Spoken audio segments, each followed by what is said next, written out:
আসসালামু আলাইকুম। আমি কানিজ আকসার। সবাইকে ওয়েলকাম জানাচ্ছি একটা নতুন ছোট্ট ব্লগ দেখার জন্য। সেদিন ছিল ১৩ই মে দুপুর ২টায় আমার হসপিটালে অ্যাপয়েন্টমেন্ট ছিল।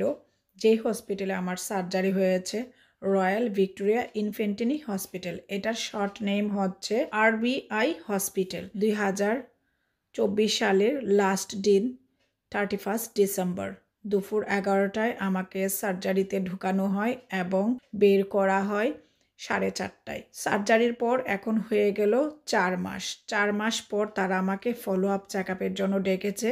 লাস্ট মান্থ মানে এপ্রিলের ১৭ তারিখে ডেকেছিল। সেটা ছিল তাদের মিসআন্ডারস্ট্যান্ডিং, যেটা আমার এমআরআইয়ের প্রিভিয়াস রেকর্ড তারা আমার সাথে ডিসকাস করতে চাইছে, যেটা আমার বিফোর সার্জারি হয়েছিল। তো তখন আমি তাদেরকে সব কিছু বলার পর তারা বলল যে সরি, এটা আমাদের মিসআন্ডারস্ট্যান্ডিং হয়েছে, খুব সুন তোমাকে আমরা ডাকবো তোমার আফটার সার্জারি ফলো আপের জন্য। তাছাড়া আমার সার্জারির পর কিছু ছোটোখাটো কমপ্লিকেশন দেখা দিয়েছিল, যেমন পা ফুলে যাওয়া, একটু একটু পায়ে ব্যথা করা, পায়ে সোয়েলিং হওয়া, মানে পায়ে পানি চলে আসা। এটা ২ সপ্তাহ আমার ভালো থাকে, আবার ২ সপ্তাহ পরে পানিটা আসে। সব মিলে আমার কিছু কমপ্লিকেশন দেখা দেয়। নিউরোসার্জন যে, তার সাথে আমার অ্যাপয়েন্টমেন্ট বুক করা হয়। রমজানের সময় আমি তাদের সাথে কন্ট্রাক্ট করে ওই অ্যাপয়েন্টমেন্টটা বুক করি, যেটা আমার লাস্ট মান্থ মানে ১৭ই এপ্রিল ছিল। এখন আমরা হসপিটালে চলে আসছি। হসপিটালটা বিশাল বড়, তার ডিপার্টমেন্টও আলাদা আলাদা। আমি তাদের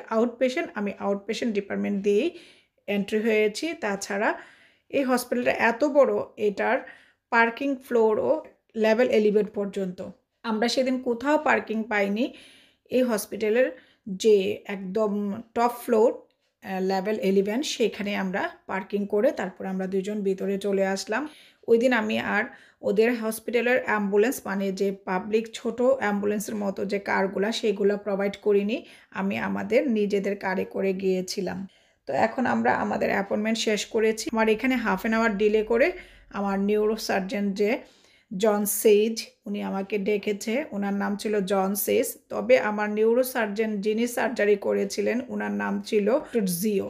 তবে আমাকে ডক্টর জিও দেখিনি সেদিন। ওনার যে বড় স্যার বা বড় বস বলতে পারেন, সে আমাকে দেখেছিল। তো ওইখান থেকে এখন আমি বের হয়ে যাচ্ছি। আর কি কি সমস্যা হয়েছিল সেগুলো তার সাথে আমি বলি। তখন সে আবার সব কিছু নোটিস করে তিনি আমাকে সুন একটা এমআরআই রেফার করবে। সে এমআরআইটার লেটারও আমি বাসায় আসার পরের দিনই, মানে 14ই মে আমার বাসায় লেটার পাঠিয়েও দিয়েছে। 5th জুন তারা আমাকে 5:30টায় এমআরআইয়ের জন্য ডেকেছে। আমি সেখানে সব কিছু বলার পরে তারা তো সব কিছু শুনেছে, শুনে সেগুলা নোটিস করে সে এমআরআই রেফার করে। তো এখন আমরা সব কিছু শেষ করে পার্কিং স্লটে চলে আসলাম। এটা হচ্ছে 11 ফ্লোর, লেভেল 11, সবচেয়ে টপ ফ্লোরে আমরা পার্কিং করেছিলাম। আর এই তো দেখুন, টপ ফ্লোর থেকে নিউক্যাসল সিটিটা, আর ওই যে পাশে ওইটা হচ্ছে নিউক্যাসল স্টেডিয়াম। তলার উপর থেকে নিউক্যাসল সিটি।